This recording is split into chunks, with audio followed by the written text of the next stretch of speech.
Buenas tardes, chicos. Hoy vamos a hablar sobre persona jurídica. ¿Qué es una persona jurídica? El artículo 141 nos da la definición. Son todas las personas o todos los entes a los cuales el ordenamiento jurídico le confiere la aptitud para adquirir derechos y contraer obligaciones para el cumplimiento de su objeto y los fines de su creación.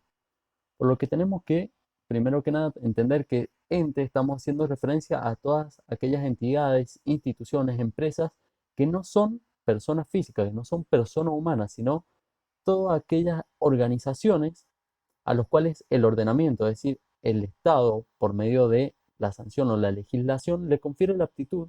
¿Para qué? Para que estos contraigan derechos y obligaciones, siempre y cuando sea para el cumplimiento de su objeto y los fines de su creación. Las personas jurídicas tienen un ámbito de aplicación, es decir, un, tienen ciertas aptitudes, pero están limitadas. ¿Por qué? Porque un ente eh, va a tener aptitudes para adquirir derechos y contraer obligaciones, pero siempre va a estar limitado al cumplimiento de su objeto y de sus fines. Es decir, la persona jurídica va a poder realizar todos los actos que se hayan acordado al momento de la constitución de esta institución o organización, ¿sí? O empresa. Al momento de su constitución se establece cuál es el ámbito de aplicación, es decir, cuál es el fin que va a cumplir. Puede ser que se trate del fin de adquirir y vender bienes inmuebles o para la realización de negocios funerarias o organizaciones o sociedades para la compra de bonos y la venta de bonos. Todos estos casos es que van a estar limitados a su objeto, es decir, solamente van a poder realizar estos actos a los cuales en el momento de su creación fueron establecidos y nada más. Por lo que vemos que la capacidad de estas personas jurídicas se van a regir por el principio de especialidad, porque van a poder adquirir todos los derechos y ejercer todos los actos que no les sean prohibidos y que se ajusten al principio de especialidad, porque la persona jurídica solamente puede ejercer todos los actos en orden a los fines de su constitución, es decir, todos los actos que sean consecuentes para cumplir su fin u objeto. Los fines de la entidad, de modo tal de que todos los actos, además de todos los actos jurídicos correspondientes a su objeto, también se entiende que está capacitada para practicar todos los actos que por implicancia sean requeridos para la mejor persecución de tales fines. ¿Qué quiere decir esto? Que, por ejemplo, si el objeto de la sociedad es de practicar un negocio inmobiliario, por lo tanto va a tener que realizar la compra, venta o negociación o intermediación en contratos de locación o de venta, de compra-venta de inmuebles, va a también estar capacitada para realizar todos los actos anteriores para llegar a ese fin. Si quiere realizar la compra-venta de un inmueble, bueno, debe estar capacitada para poder contratar a un escribano para que éste pueda realizar el, para que ésta pueda realizar el acta de compraventa de inmueble, puede realizar actos frente al Estado provincial, todos los trámites administrativos, también va a estar capacitado para realizarlo. Lo que quiere decir es que, primero que nada, el principio de especialidad se rige para que la persona solamente está capacitada la persona jurídica solamente está capacitada para realizar todos los actos para obtener su objeto, para cumplir su objeto y su fin, pero también está capacitada para realizar todos los actos anteriores para que puedan ser llevados, para que pueda cumplir con este objeto. Por lo tanto, esa es la capacidad que tiene la capacidad que tiene o que le otorga el ordenamiento jurídico a las personas jurídicas.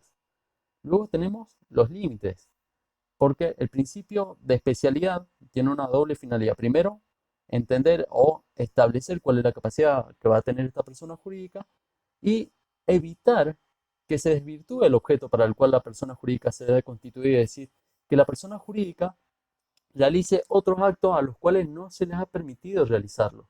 Esta es la, la finalidad que tiene este principio de especialidad, esta doble finalidad. Primero, establecer cuál es la capacidad y segundo, que no se desvirtúe su objeto, que no realice otro acto de los cuales no está permitido. Porque en esto se diferencia con la persona humana, ya que en la persona humana le son permitidos todos los actos y puede ejercer todos los derechos que no le estén expresamente vedados.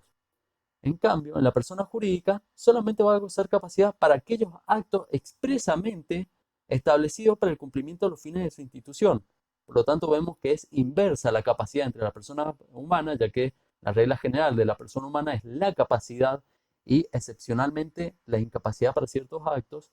En cambio, en la persona jurídica vemos que la incapacidad sería la regla y excepcionalmente va a tener capacidad para realizar ciertos actos que sean consecuentes para los fines de su creación y el cumplimiento de su objeto. Esto es la principal característica o diferencia que tenemos entre las personas humanas y la persona jurídica con respecto a la capacidad para realizar actos jurídicos. Y por último, tenemos que ver cuáles son las clases de personas jurídicas. Y hay que distintas clases de personas jurídicas. Tenemos el artículo 145, nos dice que existen personas jurídicas públicas y personas jurídicas privadas. Es decir, solamente se pueden encuadrar entre estas dos clasificaciones de personas jurídicas. Entre las personas jurídicas privadas vamos a encontrar las sociedades, las asociaciones civiles, las simples asociaciones, las fundaciones, las iglesias, las mutuales, las cooperativas, el consorcio de propiedad horizontal y toda otra contemplada en las disposiciones de este código o de otras leyes y cuyo carácter de tal se establezca o resulte de su finalidad y norma de funcionamiento.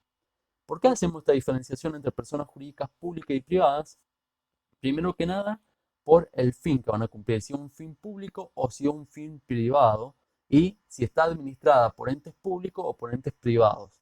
Las personas jurídicas privadas son las que son conformadas por personas sin la intermediación de organizaciones públicas o del Estado en sí, ¿sí? En cambio, las personas públicas son las que cumplen una finalidad pública y también que pueden ser públicas estatales. ¿Qué quiere decir esto? Que también están bajo administración del Estado. Por ejemplo, una persona jurídica pública no estatal son los colegios profesionales, es decir, el Colegio Profesional de Abogados, el Colegio Profesional de Escribanos, de Ciencias Económicas, son organizaciones jurídicas públicas porque cumplen un fin público, pero no estatales porque no están bajo la órbita estatal. Por eso, este último inciso está haciendo referencia a las demás organizaciones constituidas en la República a las que el ordenamiento jurídico le atribuye ese carácter, es decir, que hablen de que se tratan de organizaciones, pero que sirve para contemplar a aquellas personas jurídicas públicas no estatales, es decir, que tienen una finalidad pública, pero no están bajo la órbita estatal, como son los partidos políticos, las asociaciones sindicales y las entidades profesionales como el Colegio de Abogados.